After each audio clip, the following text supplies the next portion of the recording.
एक और ब्रेकिंग आपके सामने देखिए, दुनिया का सबसे क्रूर नेता मारा गया, ये ट्रंप कह रहे हैं। ट्रंप ने अपने सोशल मीडिया ट्रुथ पर ये ऐलान यहां पर किया है कि उन्होंने खामनेई का खात्मा कर दिया है। बड़ी खबर इस वक्त आपके सामने न्यूज़ 24 पर आप देखिए। बड़ी खबर न्यूज़ 24 पर इस वक्त आपके सामने। अमेरिकी राष्ट्रपति डोनाल्ड ट्रंप की तरफ से बड़ा दावा किया गया, उन्होंने दुनिया के सबसे खूंखार नेता यानी कि खामनेई को मार गिराया है।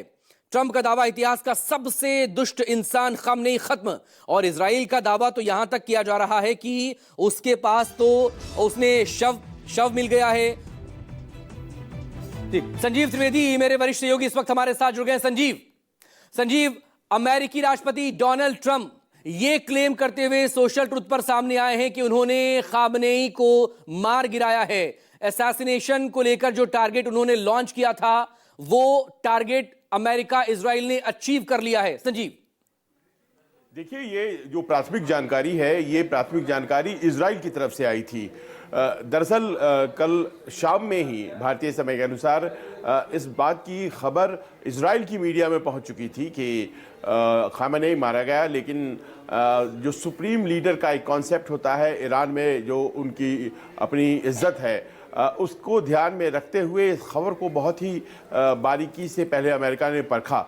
और उसके बाद जब दोनों नेताओं की बातचीत हुई, ख़ासतौर पर ट्रंप और नेतन्याहू की, उस बातचीत में भी इस बात को एश्योर करने की कोशिश इजराइल की तरफ से की गई और तमाम तथ्य और सबूत पेश किए गए अमेरिका के सामने, ये बताने के लिए कि आयतुल्लाह ख़मैनी अब इस दुनिया में नहीं है, उनकी बॉडी हमारे पास है, या फिर यूँ कह लीजिए उनकी बॉडी हमने देखी है, वो बरामद हो गई है। कुछ इस तरह की बात उन्होंने बताई, लेकिन इतना आसान नहीं था विश्वास करना और अमेरिका ने अपना समय लिया। और बाद में जब ये बात कही गई राष्ट्रपति ट्रंप के द्वारा, तो उन्होंने वो तमाम तथ्य जो इजराइल ने दिए हैं उसी के आधार पर ये बात कही है। इसका मतलब ये है कि इजराइल अपने फैक्ट्स को लेकर के श्योर है। वो बताना ये चाहता है कि वो पूरी तरह से श्योर है कि आयतुल्लाह ख़मैनी को मार गिराया गया है और अमेरिकन प्रेसिडेंट उसी बात को कह रहे हैं। जाहिर है, अगर अमेरिकन प्रेसिडेंट अपनी बात कह रहे हैं तो कहीं ना कहीं वो उसको पुख्ता ज़रूर किया गया होगा। लेकिन इसी बीच खामनेई की तरफ से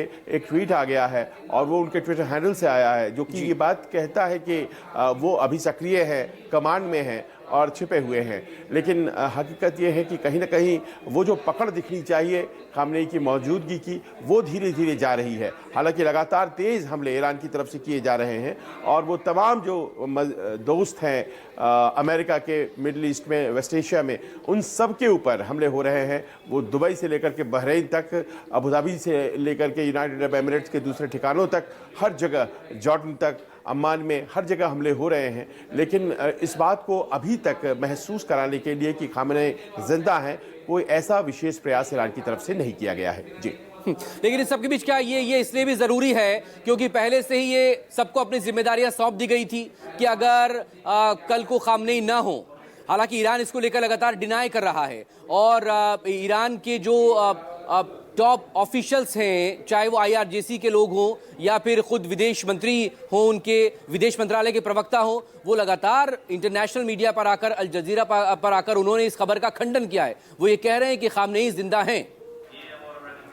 देखिए, उनकी जो शख्सियत है आयतुल्लाह ख़मैनी की, वो तो ऐसी है कि उसमें बार बार आकर के और आदेश देना और ओवरसी करना, ये तो उनकी ज़रूरत कभी थी ही नहीं। वो तो केवल होते थे और उनके होने से काम चल जाता है।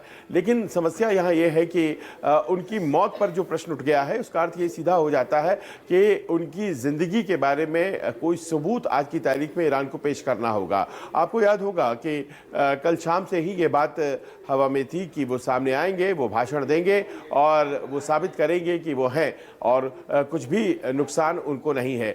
लेकिन उसके पहले ही एक तस्वीर जारी की गई और वो तस्वीर इजराइल की तरफ से आई थी, जो उनके कंपाउंड की तस्वीर थी, जिसमें ये बताया गया सबसे पहले कि डिफेंस मिनिस्टर मारे गए। अब ये डिफेंस मिनिस्टर ऐसे व्यक्ति थे जो कि लगातार साथ उनके होते थे, उनके दफ्तर के साथ, उनके सेक्रेटेरिएट के साथ ख़मैनी के वो होते थे। उसके बाद कुछ और खबरें आई, IRGC कमांडर के मारे जाने की खबरें आई।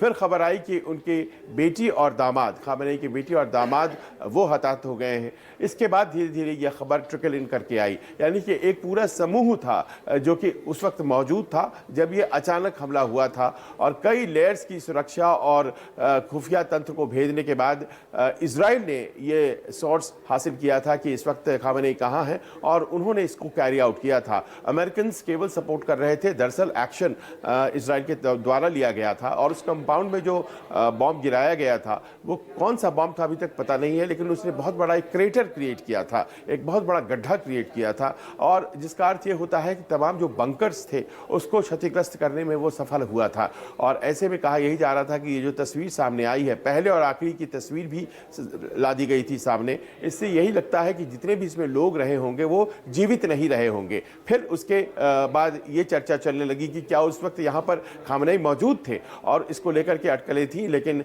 बाद में इजराइल की तरफ से जब ये कहा गया, जब मीडिया के सामने नेतन्याहू खुद आए और उन्होंने इस बात को कहा, और उसके थोड़ी देर बाद ही राष्ट्रपति ट्रंप ने भी ये बात कह दी। तो फिलहाल अभी राष्ट्रपति ट्रंप की बात जो है वो सबसे मजबूत और बड़ी बात मानी जा रही है, और इंतजार इस बात का किया जा रहा है कि ईरान अपनी तरफ से कोई सबूत पेश करे जो कि आयतुल्लाह खुमैनी के जिंदा रहने की है। जी। लेकिन ईरान की तरफ से ये लगातार कहा जा रहा है कि दरअसल ये साइकोलॉजिकल जो वार है, इस वॉर में वो एडवांटेज लेने के लिए इस तरह की खबर इजराइल और अमेरिकी राष्ट्रपति की तरफ से यानी कि नेतन्याहू और ट्रंप दोनों की तरफ से ये खबर यहां पर सामने लाई गई है, और लगातार वो इसको लेकर क्लेम कर रहे हैं कि अभी भी जो कमांड है वो पूरी तरह से सुप्रीम लीडर यानी कि खामनेई के ही हाथ में है, और उन्हीं के निर्देशों पर ये तमाम अटैक्स वहां पर हो रहे हैं।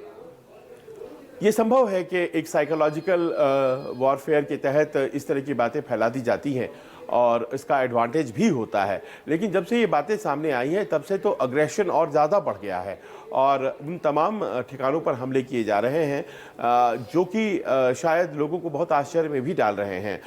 ख़ास तौर पर वो जो अपने आप में मिडल ईस्ट में मुस्लिम उम्मा कहा जाता है, और जिसके बारे में ये कहा जाता है कि एक दूसरे पर ब्रदरहुड के तहत अटैक करने की एक परंपरा नहीं रही है, उसको भी तोड़ता ईरान नज़र आ रहा है। और ईरान के इस एक्ट को लेकर के बहुत से देश नाराज़ हैं। ख़ास तौर पर टर्की के प्रेसिडेंट एर्दोगान की बाइट जो हम लोगों ने सुनी, उसमें उन्होंने बहुत स्पष्ट कहा कि वो इस बात को लेकर के खफा है कि ईरान पर हमला हुआ, लेकिन इस बात को लेकर के भी खफा है कि ईरान वो तमाम हमसाया मुल्कों के ऊपर भी हमले बोल रहा है। तो कहीं ना कहीं कोऑर्डिनेशन का अभाव अभी से ईरान के अप्रोच में नज़र आने लगा है, और जैसे कहा जाता है कि अचानक कहीं भी हमला बोल देना है, वो लगातार दुबई और बहरीन इन दो जगहों पर ही निशाने साध रहा है, जहाँ सबसे कम उम्मीद थी कि निशाने दागे जाएंगे, जहाँ पर सबसे कम तैयारी की गई थी, वहीं लगातार सबसे ज़्यादा हमले हो रहे हैं। जी।